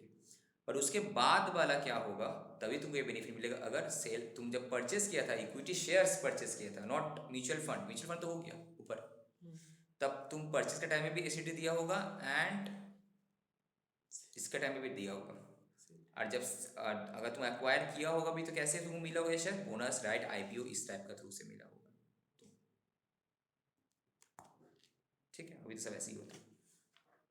नेक्स्ट, ट्रांसफर ऑफ, ये क्या है, डीमैट अकाउंट जो हम लोग करते हैं ना, transfer of securities by depository, demat account जैसे कि जीरोधा वगैरह है, ठीक है, जीरोधा हुआ, बहुत सारा ऐप है ना, वहाँ पे क्या होता है हम लोग को एक डीमैट अकाउंट वगैरह ओपन करने पड़ता है।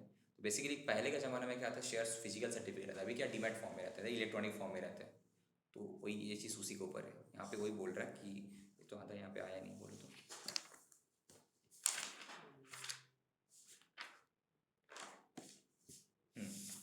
इन रेस्पेक्ट ऑफ डीमेटेरियलाइज, ये है तुम्हारा, in respect of dematerialised shares capital gain shall be chargeable in the hands of the beneficial owner, correct.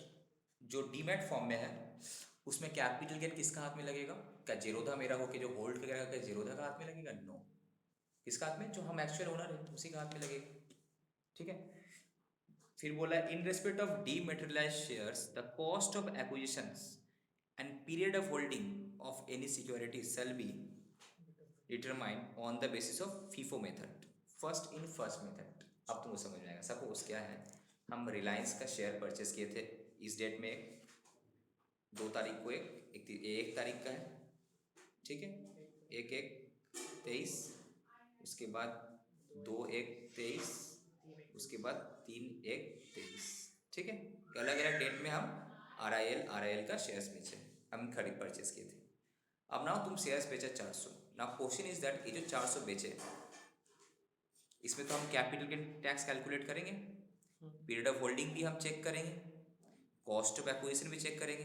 तो हो सकता है जब 1 तारीख को परचेस तब कॉस्ट ऑफ एक्विजिशन अलग है, इसका रेट में कॉस्ट ऑफ एक्विजिशन अलग है, अलग अलग दिन पे अलग अलग कॉस्ट ऑफ एक्विजिशन होगा, शेयर मार्केट तो हर रोज फ्लैक्चुएट होता है। अब पीरियड ऑफ होल्डिंग में इसका अलग इसका अलग है, तो सर किस हिसाब से जाएगा, कौन सा शेयर को बेचा कैसे पता चलेगा। मेरा पास सपोज 1000 तो शेयर्स था, मेरा पास इतना सारा शेयर है, हम 400 बेच दिया। अब क्वेश्चन इज दैट कौन से, जो पहले आया, जो फीफो में था, जो पहले आया उससे होगा, ठीक है, नया चीज़ है ना ये। अरे अनम्यूट करो, आवाज साउंड आ रहा है यहाँ पे, रिकॉर्डिंग कर रहे हैं। जब क्वेश्चन आएगा कुछ तो म्यूट करके पूछना है, ठीक है।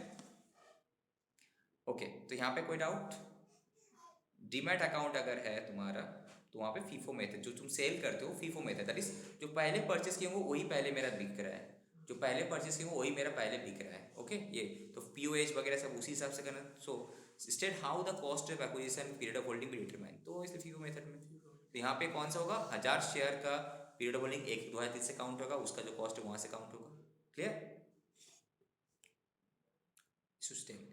सिक्योरिटीज ट्रांजेक्शन टैक्स जो STT shall not be deductible as an expenses for transfer, जो हम लोग लेते हैं ना, full value of consideration less expenditure on transfer, वो ट्रांसफर है ब्रोकरेज पर ठीक था, बट ये तुम माइनस मत कर देना ट्रांसफर में से। Securities transaction sale is not an expenditure on transfer, minus नहीं होगा। नॉर्मली हम लोग क्या करते हैं, full value of consideration less expenditure on transfer, मतलब सेल के टाइम में जो मेरा खर्चा हुआ, दैट इज ब्रोकरेज वगैरह अलाउ था।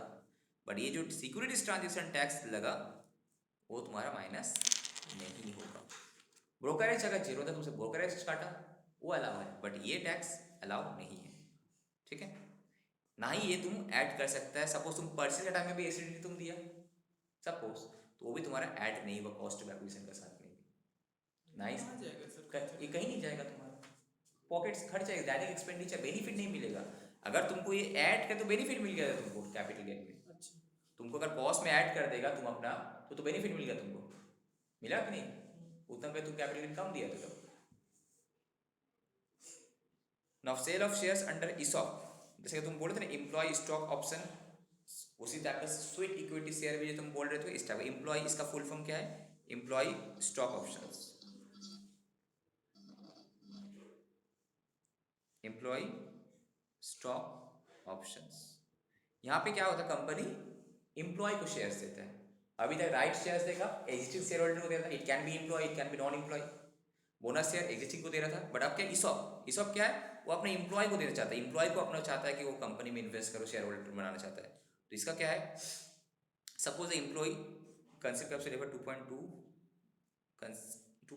ये कौन सा चैप्टर है, 2.2 चैप्टर मतलब कौन सा हो गया तुम्हारा, 2 मतलब हो गया चैप्टर नंबर 2 का तुम लोगों का, एक minute, chapter income from house property में था। चैप्टर नंबर 2 तुम्हारा सैलरीज का पार्ट है, हाँ सैलरीज में भी तुम्हारा ये वाला अलग से कवर करेगा हम लोग, ठीक है। सपोज तुमको ESOP मिला था, ESOP मतलब कंसिडर डेट में तुमको कंपनी शेयर इशू किया था, तुमको ESOP मिला था, अब ये शेयर को तुम बेच रहे हो, okay. Employee sold all the shares held under ESOP, इतना ही बेच रहा, the company is capital gain tax liability. तो बस क्या सिंपली जितना ही बेचा माइनस जो मेरा कॉस्ट था। सर सेल भी अपने इंटरनल कोई कर सकेगा? इंटरनल क्यों करेंगे हम, सेल तो हम ओपन मार्केट में करेंगे, अगर लिस्टेड है तो इसमें करेंगे, नॉन लिस्टेड है तो डायरेक्टली हम इसको करेंगे। नाउ क्वेश्चन था how to compute fair market value, कैसे कंप्यूट करना है।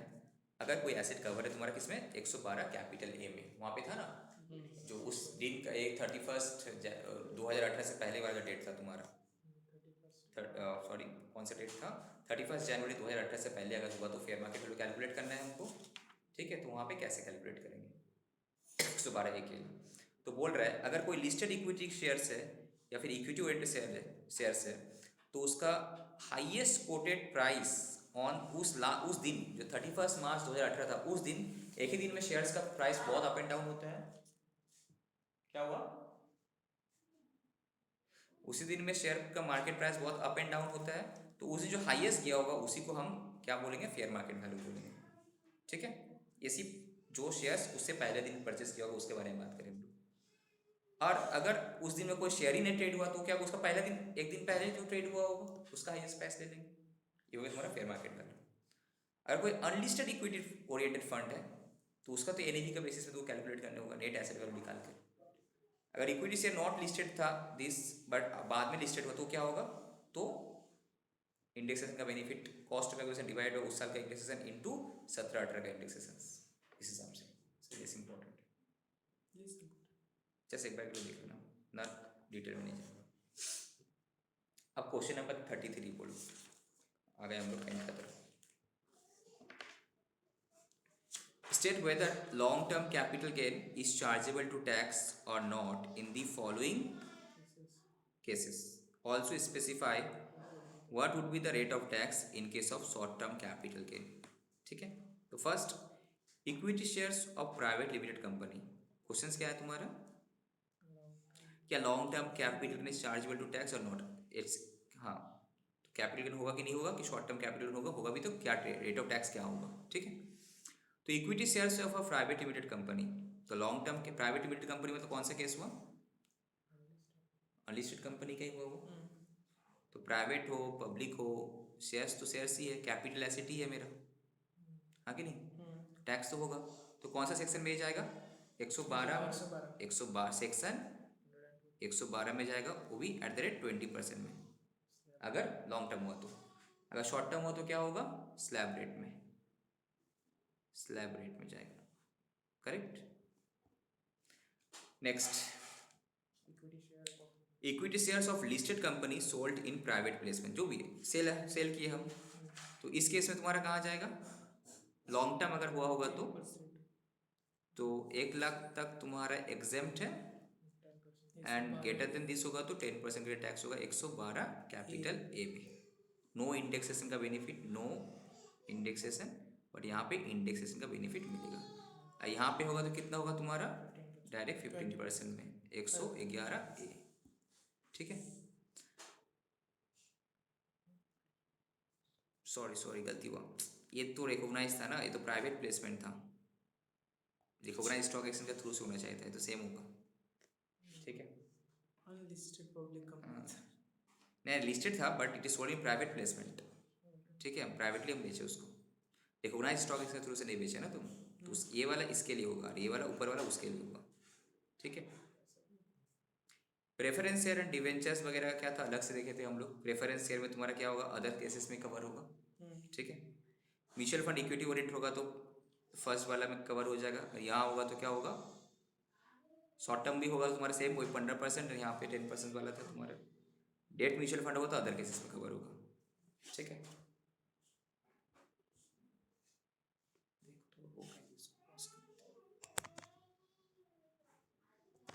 पॉज नहीं होता है कि ठीक है, तो लेट्स कंटिन्यू। तो क्वेश्चन नंबर 34 हम लोग रीड करते हैं, कंसेप्ट तो समझ में आ गया हम लोगों को। 1/4/2001 एक्स परचेज किया 10,000 shares of XYZ private limited at a cost of ₹12 पर शेयर, ठीक है। उसके बाद क्या लिखा हुआ है, on 1 October 2001 XYZ private limited declared किया बोनस। कैसे? 2 के लिए 1 मिलेगा। कोई अगर 2 शेयर होल्ड करता है तो उसको 1 मिलेगा, तो कोई अगर 100 करता है तो उसको 50 मिलेगा। एनीवे, अब मिस्टर एक्स सोल्ड कर दिया all the shares in the company, मतलब पुराना वाला जो उसका पास 10,000 था वो, प्लस अभी उसको कितना मिला होगा, 5,000 मिला होगा, दोनों कितने में सेल कर दिया, 500 रुपये करके। कब किया? 30/3/2023 को। दो the fair market value on the date of sale was 550 रुपया। तो क्या होना चाहिए यहाँ पे, fair market full value of consideration 500 ना 550, 550 होना चाहिए। 112 का जो अलग से था, अनलिस्टेड कंपनी का शेयर से ये, ठीक है। तो वहाँ पे तो तुम्हारा वो एप्लीकेबल हो जाएगा। Now compute the capital gain in the hands of Mr. X given that the fair market value per share on 1/4/2001 was 20, ठीक है। बट बोनस शेयर कब मिला, बोनस कब मिला, 1 अक्टूबर 2001 को मिला, ठीक है।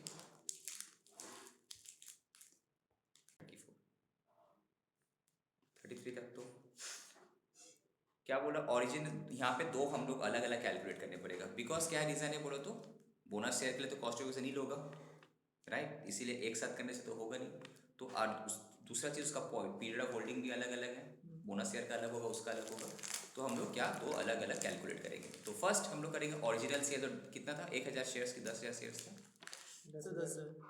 1,000 लिख रहे हैं सर, वो डिफरेंस हमें वही देख रहे थे। 10,000 नहीं 1,000 शेयर से, एक्चुअली 10,000 प्रिंटिंग मिस्टेक किया हुआ, 1,000 शेयर्स बेचा वो हुआ। सर डिफरेंस हम कुछ ऐड हुआ है लग रहा है मीडिया में। हम लोग के यहाँ पे जो आपका वहाँ पे 34 है, हम लोग का 33 है, वहाँ पे कोई प्रॉब्लम नहीं। ओ अच्छा ये वाला, सॉरी, तो ये 33 है, 33 है ना वहाँ पे, इसमें आपका 34 है इसमें, लेकिन हम लोग का 33 है। तो ये 33 वाला का है, पुराना के हिसाब से है ना सोल्यूशन, तो 33 है, ठीक है ठीक है।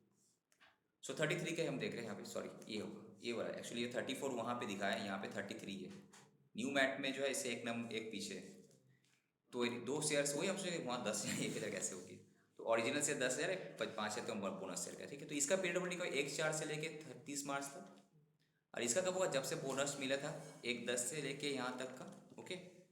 तो दोनों ही तुम्हारा क्या हो रहा है, लॉन्ग टर्म ही हो रहा है, मोर देन, नो सॉरी, यहाँ पे 36 मंथ वाला क्राइटेरिया था, 24 मंथ वाला 12 महीना कौन सा था, 24 मंथ का क्राइटेरिया। यहाँ पे POS का जो क्राइटेरिया है, बिकॉज अनलिस्टेड कंपनी का है तो 24 मंथ वाला है, तो ये तुम्हारा लॉन्ग टर्म कैपिटल एसेट हो गया, ठीक है।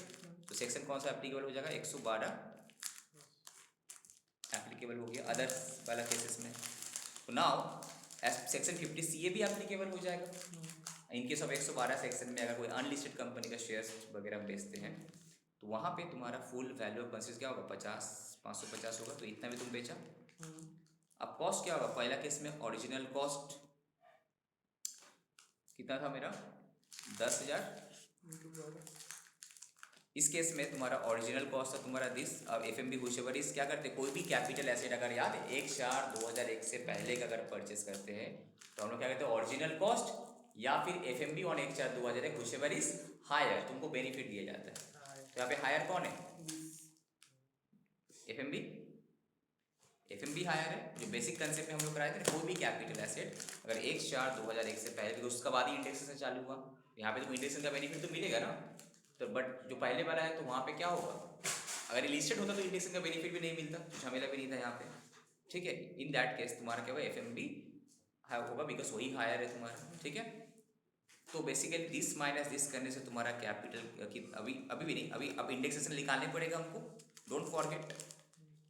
तुम्हारे इंडेक्सेशन का बेनिफिट नहीं मिलता इन केस ऑफ लिस्टेड कंपनी का शेयर्स जो 112A और 112A में है, बट यहाँ पे तो मिलेगा 112 में तो मिलेगा, अनलिस्टेड कंपनी का शेयर्स वगैरह है, डोंट फॉरगेट, यहाँ मिस्टेक हो सकता है। इंडेक्सेशन मिलेगा कितना, 2 लाख डिवाइड बाई 100 पे शेयर इंटू ये तुम्हारा 22 के हिसाब, ये तुम्हारा जो सम्स है इसके हिसाब से 21-22 के हिसाब से है, तो 22 का करेंगे तो हम कितना हो जाएगा, 331, ये हम लोग 331 कर लेंगे, ठीक है। जो ये डेट जो है, ये डेट जो है 23 हो जाएगा, ठीक, ये भी 23 हो जाएगा बस। और ये आंसर चेंज हो जाएगा, तब चेंज करके जो हो रहा है वो आंसर कर लेना। तो ये भी तुम्हारा चेंज हो जाएगा, ठीक है। कंसेप्ट तो सब सेम है, खाली कैलकुलेशन डिफरेंट हो जाएगा। 331 होगा तुम्हारा इंडेक्सेशन। रूम की समझ में आ रहा तुमको? विकास एंड आशीष, ठीक है जी सर। ओके। और तुम्हारा फ्रेंड कहाँ चले गया आशीष कुमार? सर वो तो मेरे से भी बात नहीं, एक्चुअली मेरा भी सर आज थोड़ा लेट हो गया था, मेरे को 7 बजे से पता था क्लास, तो हम मैसेज में तो हम बता दिए थे, ठीक है नहीं सर, हम व्हाट्सएप में देखे ठीक नहीं है था, ठीक है फिर देखे तो फिर ज्वाइन कर लिया उसके बारे में। ठीक है, अब से हम पहले से बता देंगे क्लास का टाइमिंग, ठीक है। अब बोनस शेयर का केस में क्या होगा, कोई बेचा इतना में कॉस्ट नील है उसका, कॉस्ट ओरिजिनल कॉस्ट तो बोनस शेयर का कब है नील था मेरा, बट एफएमबी तुम्हारा हो गया 1/4/2001 का, इसका बेनिफिट मिल रहा कितना 20 रुपये। क्वेश्चन क्या था हम लोगों का, एफएमबी 20 रुपये का दिया था ना वो, डेट 1/10/2001 बोनस शेयर मेरा उसका ऊपर एफएमबी था तुम्हारा 1/20 रुपया। तो यहाँ पे तुम्हारा कॉस्ट था नील और उसको फेयर मार्केट वैल्यू उसको मिल जा रहा है, तो 1 लाख बेनिफिट। तो बेसिकली अब उसको क्या 1 लाख का बेनिफिट नॉर्मली देता नहीं है, बट यहाँ पे सिंस फेयर मार्केट वैल्यू दे रहा है पुराना का ऊपर बेस करके, तो वहाँ पे उसके बेनिफिट। अदरवाइज ये अगर पहले का केस रहता तो ओरिजिनल कॉस्ट नील ही होता सिर्फ, पहले वाला केस के ऊपर मिला है बोलकर, ठीक है। तो यहाँ पे तुमको दे रहा है फेयर मार्केट वैल्यू तुम्हारा 10, बट इस केस में तुम्हारा क्वेश्चन में नॉर्मली आता नहीं 1/4/2001 का पहले है ना बाद में बोनस शेयर।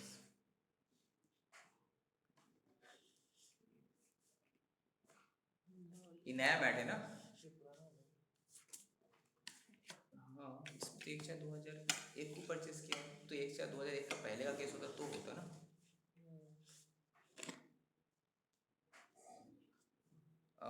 इसीलिए बोले प्रीवियस ईयर 21/22 है, मेरा इसमें प्रीवियस ईयर क्या है बेचा कब 21/22 को बेचा है, ये कैलकुलेशन सही नहीं किया।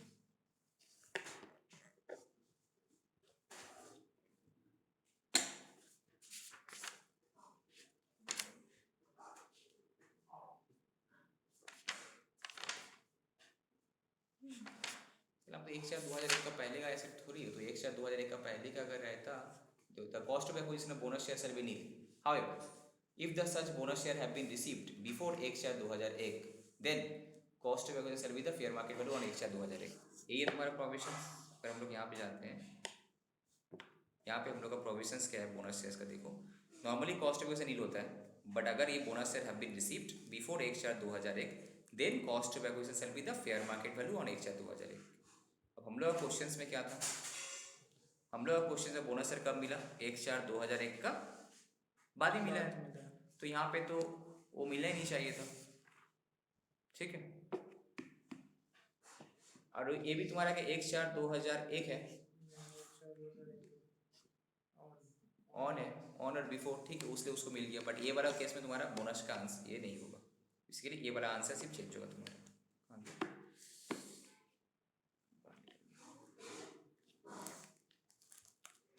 कोई हमसे कुछ तो कर ये वाला तुम्हारा नहीं होगा, बिकॉज यहाँ पे 1/10/2001 है ना, ये नहीं होना चाहिए, सिर्फ ये मिलेगा तुमको। ये ठीक है, एक्स ऑन और ऑन था तो इसलिए मिल गया, ठीक है। ये तुम्हारा नहीं होगा तो पूरा इसी के ऊपर तुमको कैपिटल गेन टैक्स लग जाएगा, ठीक है बाबू। नेक्स्ट अब आ जाते हैं next questions.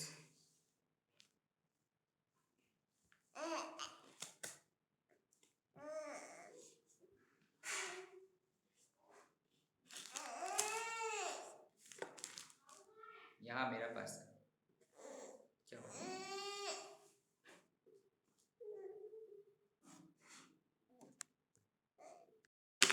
Okay now question number 35। Mister x purchase किया 1000 shares of Infosys limited on 1/1/2014 को, ठीक है। इन्फोसिस मतलब क्या, लिस्टेड कंपनी। ये तुम्हारा क्या अनलिस्टेड था, अनलिस्टेड मतलब प्राइवेट हो या पब्लिक हो हमको फर्क नहीं पड़ता उससे, राइट, अनलिस्टेड है बस, दैट्स इट। तो 100 सेक्शन 112 अनलिस्टेड है तो section 1112 capital A 1112 capital A. तो यहाँ पे इंडेक्सेशन नहीं मिलेगा 10%, 1 लाख एग्जेम्पशन है, ठीक है। और यहाँ पे कॉस्ट ओरिजिनल कॉस्ट वो सब रूल्स वगैरह नहीं है, सॉरी यहाँ पे कॉस्ट कैलकुलेट होगा ना वो वाला वो जो FMB सेलिंग प्राइस वाला, अगर एक कौन सा 2018 से पहले वाला जो केस था, याद रहे 2018 से पहले वाला केस है, बिफोर 1/10/2018 से पहले वाला केस है, तो यहाँ पे कैलकुलेट होगा, 31 देखो 31/10 ने 1/10 था, देखो तो 31/1/2018 31 जनवरी है क्या? 31 जनवरी 2018 31 ओके 31 जनवरी 2018, उससे पहले का है, तो याद रहे एक तुम्हारा स्ट्राइक होना चाहिए। तो अब कितना में लिए थे हम, परचेस किए थे 3000 में, द कंपनी अलॉट किया बोनस शेयर्स का, कहानी फिर से दे दिया 1/5/2000, यहाँ पे बोनस का कॉस्ट नहीं होगा बिकॉज 1/4/2001 का बाद मिल रहा है, ठीक है। Again another bonus was issued on 1/5/2022, ठीक है, ठीक है। कब इशू हुआ, कौन से रेशियो में, ऑन 1/6/2022 को ही sold all the shares for ₹4, तो ऑल शेयर मतलब जो पहले का था उसके पास शेयर्स 1000 प्लस जो 1:1 में और 1000 बोनस मिला था वो, प्लस अगेन जो बोनस मिला था वो, ठीक है। स्टॉक एक्सचेंज का थ्रू से बेचा है, तो सेक्शन 112A एप्लीकेबल होगा यहाँ पे, ठीक है। ना compute the capital gain provided the fair market value on, fair market value कब था, उस डेट का 3800 था पर शेयर, जो कि ना highest, being the highest price है, क्लोजिंग प्राइस इतना था और लोएस्ट प्राइस इतना था, हाईएस्ट प्राइस 3800 था, तो हाईएस्ट प्राइस ही लेंगे हम लोग in case of listed company का शेयर्स में। FMB ऑन 31 जनवरी 2018 को क्या highest price of that date, trading price जो हुआ होगा उस दिन का। तो हम लोग क्या करें, सबसे पहले यहाँ पे सबसे पहले क्या करेंगे यहाँ पे कॉस्ट कैलकुलेट करेंगे। तो यहाँ पे ओरिजिनल कॉस्ट क्या हो, ओरिजिनल कॉस्ट तो 3000 है, तो उसके साथ कंपेयर करेंगे ओरिजिनल कॉस्ट या फिर जो उस दिन का FMB था 3800, व्हिचएवर इज लोअर लेंगे। लोअर कौन है, ओरिजिनल कॉस्ट ही है। अब दोनों में से जो तुम्हारा सॉरी सेलिंग प्राइस और FMB ना, सेलिंग प्राइस कौन सा कितना में बेचे हम 4000 और FMB है 3800, तो whichever is higher, sorry lower लिया 3800, आप 3800 के साथ कंपेयर करेंगे कॉस्ट को, अब whichever is higher that is 3800, तो हम बेचा 4000 में, 4000 मल्टीप्लाई होगा, बट लेस जब करेंगे बोनस शेयर को छोड़ के कॉस्ट 3800 माना जाएगा, बोनस शेयर केस में नहीं, ठीक है। तो अब आ जाते हैं इसका सॉल्यूशंस में।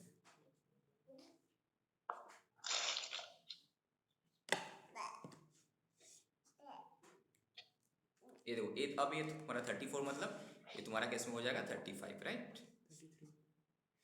कितना नंबर क्वेश्चन है हम लोग बुक में हिसाब से, एक पीछे चल रहा था 35 था ना ये 34 था, आगे चल रहा था, ठीक है।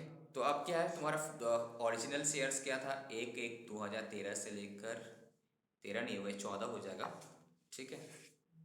1/1/2014 से लेकर 1/6/2022 ये डेट था, न्यू मैट में डेट देख लो एक बार। तो लॉन्ग टर्म है इसका मतलब, because more than, because greater than 12 months, तो लॉन्ग टर्म हो जाएगा, ओके। नाउ बेचा कितना है भाई, इतना में बेचा, तो फुल वैल्यू ऑफ कंसिडरेशन इतना। Now what will be the cost, ये इसीलिए कर रहे since it the date of purchase जो है ये बिफोर 31 जनवरी 2018 से पहले का कैसे बोलकर, अदरवाइज करने का जरूरत ही नहीं था। तो क्या होगा तब, कॉस्ट 3 लाख। अब यहाँ पे सेल वैल्यू और FMB व्हिचएवर इज लोअर, कौन सा 3800 था लोअर, तो इनमें से क्या होगा हायर, तो अब दिस माइनस दिस होगा, long term capital gain, no indexation benefit यहाँ पे बिकॉज 112 सेक्शन 111(12)(a) है, तो यहाँ पे नो इंडेक्सेशन का बेनिफिट, ठीक है। अब टैक्स रेट अगर बोलेगा तो क्या होगा तुम्हारा, 1 लाख तक तुम्हारा क्या होगा एक्सेप्ट हो गया, और 1 लाख का ऊपर जो है तुम्हारा 10% लगेगा, ओके। अब ना बोनस शेयर में क्या होगा, बोनस शेयर तो बेचा कितना में 40 में बेचा, कब से कब तक था, जब से मिला था 1/5/2022 से मिला था, डेट देखो एक ही से यहाँ पे, बट एक्चुअल में हम लोग का करंट डेट में 22 है, 22 है ना, 22 था पक्का, 1/5/2022 बेचा कब, जून में बेच दिए, ये तो शॉर्ट टर्म हुआ, तो बेचा इतना में, तो कॉस्ट में से नहीं लगा तो 40 लाख, ये जो शॉर्ट टर्म है यहाँ पे कौन सा सेक्शन 111(a) एप्लीकेबल हो जाएगा @ 15%, क्लियर। इसमें क्या होगा 111(12) है, बट 1 लाख तक तुम्हारा एग्जेम्प्ट होगा एंड बैलेंस पे @ 10%, करेक्ट, ठीक है, क्लियर हुआ कंसेप्ट।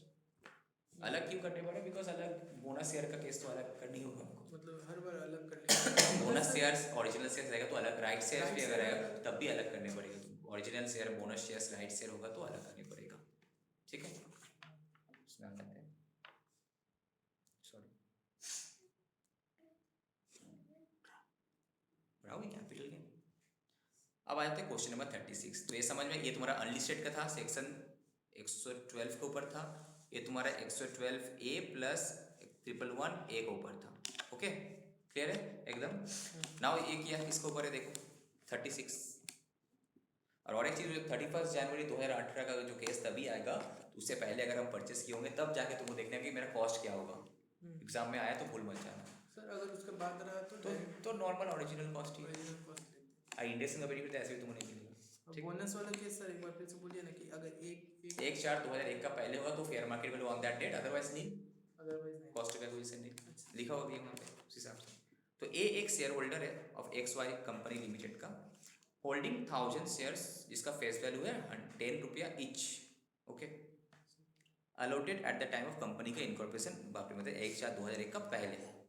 तो यहाँ पे जब कॉस्ट कैलकुलेट करेंगे फिर एफएमबी भी देखने पड़ेगा हमको। ठीक है, नॉर्मली एफएमबी कब देखते हैं हम लोग, जब कोई भी 1/4/2001 का पहले का कैलकुलेशन होता है तो। The company made right issue, अब यहाँ पे देखो राइट तुम बोला था ना, राइट, तो राइट भी दे दिया यहाँ पे, यहाँ पे बोनस था, यहाँ पे राइट इशू दे दिया इन द रेशियो ऑफ, ठीक है, 1:2 कितना है, 1:1 ही है यहाँ पे, 1:1 ही है। ठीक, on this date at a premium of 40 रुपया पर शेयर। जब राइट शेयर दिया प्रीमियम में दिया, मतलब फेस वैल्यू कितना था 10, तो हम कितने में दिया 10 + 40, 50 रुपये में दिया ना। प्रीमियम मतलब क्या, जो फेस वैल्यू के ऊपर कितना एक्स्ट्रा तुम ले रहे हो, प्रीमियम पे दिया। दैट इज इशू प्राइस कितना है, कंपनी तुमको दिया था 40 में, तो तुम परचेस किया कितना, तुम्हारे लिए कॉस्ट कितना है, 50 रुपया है 50 में। ठीक है, now instead of taking up the right, तुम राइट नहीं लिया, instead of taking up the right, क्या देख रही हो पापा teaching, instead of taking up the right ही रिनाउंस्ड, रिनाउंस मतलब क्या कि किसी और को बेच दिया, in favour of B at a price 10 रुपया। तो नहीं लिया राइट को, और 10 रुपये में बेच दिया, तो 10 रुपये जो बेचा ये फुल जो है वो पूरा उसका कैपिटल गेन में आ जाएगा ना। Now what is the capital gain chargeable in the hands of A and what will be the cost of shares in the hands of B. का हाथ में क्या होगा, तो बी का हाथ में कॉस्ट क्या होगा, 50 + 10 60, राइट।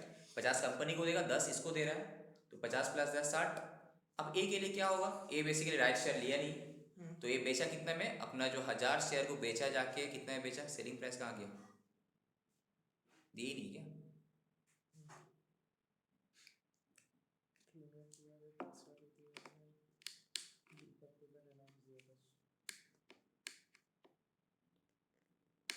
खाली हमको लग रहा है बोनस शेयर के लिए नहीं था। अच्छा, वो तो बेचा ही नहीं ना, वो बेचा ही नहीं है, तो बेचता तो ओनली सिर्फ तुम्हारे राइट इंटाइटलमेंट बेचा है तो उसी का ट्रीटमेंट होगा, ओरिजिनल शेयर तो बेचा ही नहीं है। तो राइट इशू बेचा है, यहाँ पे राइट जो बेचा है, राइट इंटाइटलमेंट जो है वो बेचा है, तो 10,000 में बेचा, 10 रुपये का मिला उसको। ठीक है, कॉस्ट नहीं ले उसका, तो पूरा 10 लाख कैपिटल गेन लग जाएगा, शॉर्ट टर्म होगी, हमेशा शॉर्ट टर्म ही होगा ये। अब बी का हाथ में कितना होगा, 40 + 10 दैट इज 50 रुपये।